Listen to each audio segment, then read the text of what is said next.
This will be a much requested, long overdue video about Geillis Duncan in Outlander. This will have major spoilers for both the show and the books, so if you are looking to avoid them, please do keep on scrolling. I will preface with this is going to be a longer, possibly confusing video. I will do my best to explain the timeline for Geillis Duncan as best I can, so bear with me. Also, I spent a very long time putting this video together. If there's anything that I get wrong, please be nice. I did my best. This is a lot of information that I had to cull together for you. It should be pretty accurate, but again, if I missed something, I'm sorry. Some background on Geillis. She was born in the 20th century with the name Gillian Edgars, and she dies in the spring of 1767. We see her travel back through the stones in time in 1968, and to be clear, she never again travels forward in time. She stays back in time. She has had many names: Geillis Isbister, I can't pronounce that, Gaillis Duncan. She also went by Mrs. Abernathy, and also Melisande Robichaud. That's an aside. That has to do with the Comte Saint Germain again. In the show, when we first meet her, it is 1743. She, at the time, is married to Arthur Duncan, and she lives in Cranesmere Village. At the end of season 7, episode 9, the episode that just aired, that is where we see her again. When Geillis first goes through the stones, she actually goes too far back, and she arrives somewhere around 1733, which means that by the time Claire arrives, in 1743, Geillis has already been there for about 10 years. I think it might be easiest to start in the 20th century, which is her actual time, than where she was born, and then work backwards from there.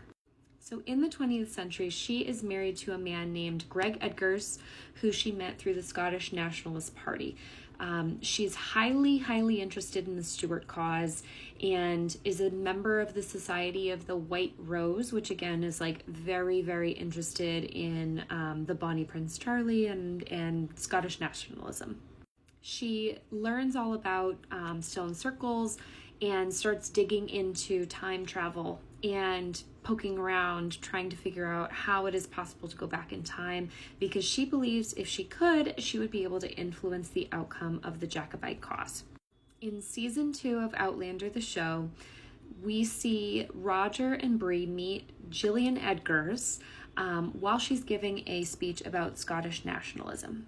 In that first meeting, she invites them to join a rally later on, and at the time, this is when Bree is confronting Claire about the identity of her father. When Claire is struggling to find proof to present to Brianna, she actually stumbles upon the pamphlet that Gillian gave Roger and Bree, and realizes that it's Geillis Duncan. Claire feels obligated to stop her from going through the stones because she knows that if she is to go back through the stones, she will end up on trial in Cranesmere, just like we remember from season 1. She's torn though because when she's doing research back at home in Scotland, she discovers that Roger is actually a direct descendant of Geillis Duncan, because as we know, Buck is the son of Geillis and Dougal Mackenzie. Later on in that episode, Bree and Roger meet her again, and when they ask if they could see her give a speech again in the future, she says that she's actually leaving that night to further the cause, which we know is she's going through the stones. I want to clarify, only in the show do Roger and Brianna meet Geillis or Gillian Edgars in person. They never meet her in the books. This means that theoretically, in the next episode, episode 10 of season 7, she should be able to recognize Roger, having met him twice. But again, that does not happen in the books. In the books, the story is told primarily from Claire and Roger's point of view. Brianna is not so much involved, so I think for the purposes of the storytelling in the show, they changed this so that Bree had a more prominent storyline in season 3. And instead in the books, Claire tells Roger that Geillis Duncan is his ancestor, and Fiona Graham is actually the one that tells Claire that Gillian Edgars has been asking around about the stone circles and time travel. So in the books, Claire and Roger team up trying to find Gillian Edgars to prevent her from going through the stones because they know the outcome. In season 3, episode 5, we see Claire and Joe Abernathy standing over the bones of a woman from Jamaica that one of Joe's colleagues had sent to him. And Claire just has this premonition that the woman was unalived. When Joe and her start talking about it, she says that it happened 150 years ago, and Joe asks, how do you know that? You were only off, give or take 50 years. And Claire says to him that she just felt like it. Then, in episode 12 of season 3, we see Galis again, this time in Jamaica.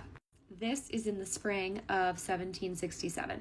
As we know, this is when she meets young Ian and sees Claire again after all this time.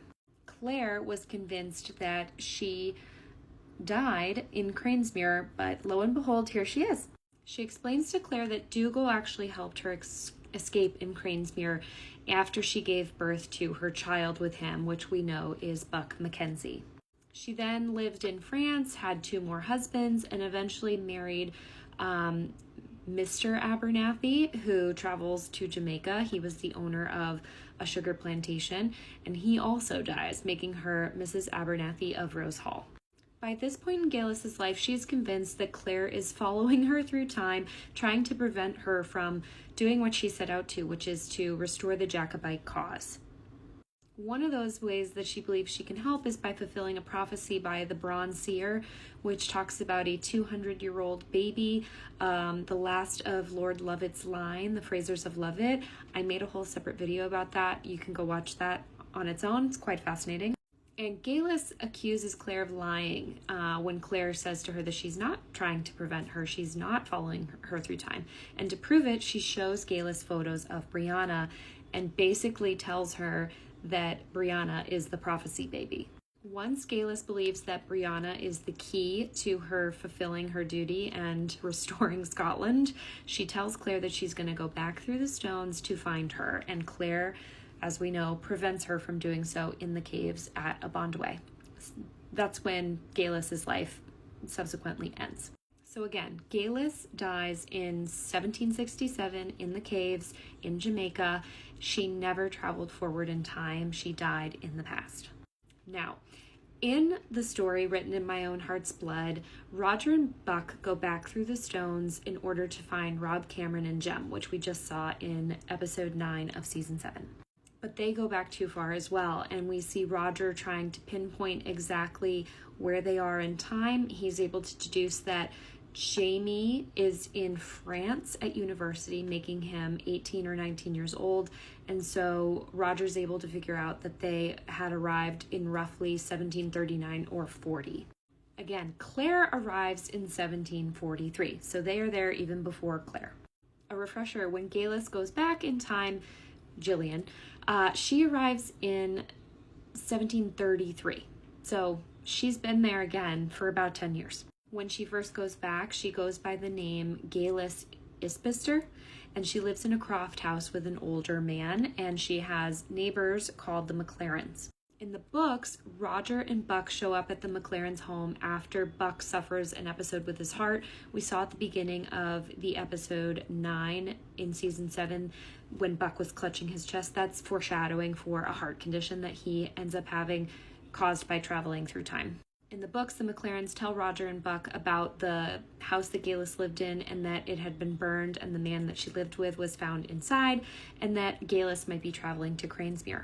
They seem to be consenting that in the show, so they have Jenny arrive and tell Roger that Buck had a heart issue and is being taken to a herbalist some distance away, which we now know is Galis.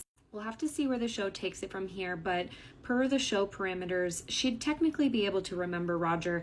She recognized Bree in the photos in 1767, which was 28 years later, so yes, theoretically, she'd probably recognize Roger, but I'm unsure how the show's going to tackle that. Simply put, we just have to see how the show decides to handle the situation, but in the books, she never actually meets Bree or Roger in her time in 1968. So that's where we're at. Hopefully this clarifies it for you. I'm sure it's still confusing, but hopefully it's a little less confusing now.